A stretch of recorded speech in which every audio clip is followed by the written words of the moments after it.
Sorry. My name is Tishamari and my topic about comparison between Angular and React. So, Angular and React. React and Angular are popular JS framework and for building complex and attractive web application. ये एक web application है, उसे बनाने के लिए use किया जाता है इसे, और इसके साथ bill they share several similarities and some distinct characters make them fundamentally different. Let's compare the two frameworks. So, angular and react के डिफरेंस जो इसके बारे में डिटेल है वो इसके बारे में डिटेल बताएंगे। इसकी टाइप्स, ये एंगुलर की टाइप्स क्या है, ठीक है। एंगुलर की जो फ्रेमवर्क है वो फुल फ्लेज्ड है, और इसका जो स्ट्रक्चर वो भी फुल फ्लेज्ड स्ट्रक्चर है इसका फ्रेमवर्क का। तो जो रिएक्ट है वो जावा स्क्रिप्ट बेस्ड लाइब्रेरी की है, ठीक है। इसके बाद आ जाती है इसका पर्पस, इसका मतलब इसका मकसद क्या है, ऐसे इस लैंग्वेज को बनाने का मकसद क्या है, ठीक है। इसके पर्पस जो है वो वेब डायनामिक वेब ऐप बनाने के लिए इसे यूज किया जाता है, इसको एंगुलर को। और इसके बाद आ जाता है रिएक्ट। रिएक्ट को जो यूआई यूजर इंटरफेस कंपोनेंट बनाने के लिए इसे यूज किया जाता है, ठीक है। इसके बाद आ जाती है इसकी लैंग्वेज, भी इसकी लैंग्वेज कौन सी है, ठीक है। एंगुलर की जो लैंग्वेज है वो है जावास्क्रिप्ट। एंगुलर की जो लैंग्वेज है टाइपस्क्रिप्ट है, और रिएक्ट की जो लैंग्वेज है वो है जावास्क्रिप्ट, ठीक है। इसके बाद आ जाता है इसका डेवलपमेंट एंड मेंटेन बाय, इसे बनाने और इसे तैयार करने का वो जो प्रोसेस है, किसके लिए इसे बनाया गया और क्यों इसे तैयार किया गया, ठीक है। इसको जो है ना एंगुलर को बनाया गया है गूगल को मेंटेन करने के लिए, ठीक है। गूगल के ऐप को, उसकी एप्लीकेशन को मेंटेन करने के लिए। और इसके बाद जो रिएक्ट है वो मेटा एंड कम्युनिटी को मेंटेन करने के लिए बनाया गया है, ठीक है।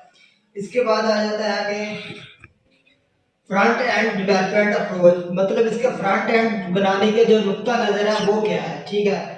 इसका जो एंगुलर का है ना वो extend the functionally of HTML perfect client side rendering है, जो इसका क्लाइंट साइड है वो परफेक्ट है, ठीक है। उसके बाद आ जाता है रिएक्ट का, इसका जो यूजर है वो एक्सएमएल है, लाइक सिंटैक्स कार्ड जेएसएक्स। और इसके बाद इसकी जो परफॉर्मेंस है वो स्लाइड है, server side as a side server, ठीक है। इसके बाद आ जाता है डीओएम। डीओएम की फुल फॉर्म है डॉक्यूमेंट ऑब्जेक्ट मॉडल, इसे ये डॉक्यूमेंट ऑब्जेक्ट मॉडल है, ठीक है। और जो एंगुलर का डॉक्यूमेंट ऑब्जेक्ट मॉडल है वो है रेल है, ठीक है।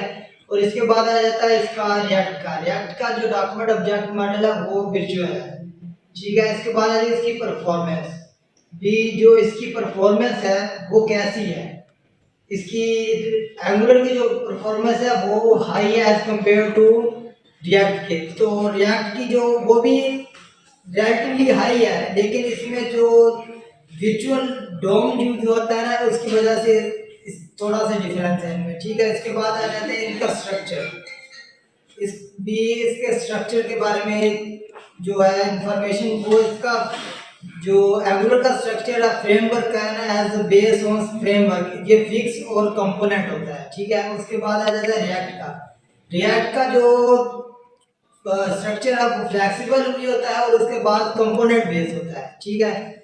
इसके बाद आ जाता है इसका हिट ह्यूब स्टार वो होते हैं जो इसमें ज़्यादा माहिर होते हैं इस टेक्निकल में और इसको अच्छे से जानते हैं। और जो रिएक्ट के हैं वो 86.7 के ह्यूब स्टार हैं, ठीक है। और इसके जो एंगुलर के हैं वो 207 203 के स्टार हैं इसके, ठीक है।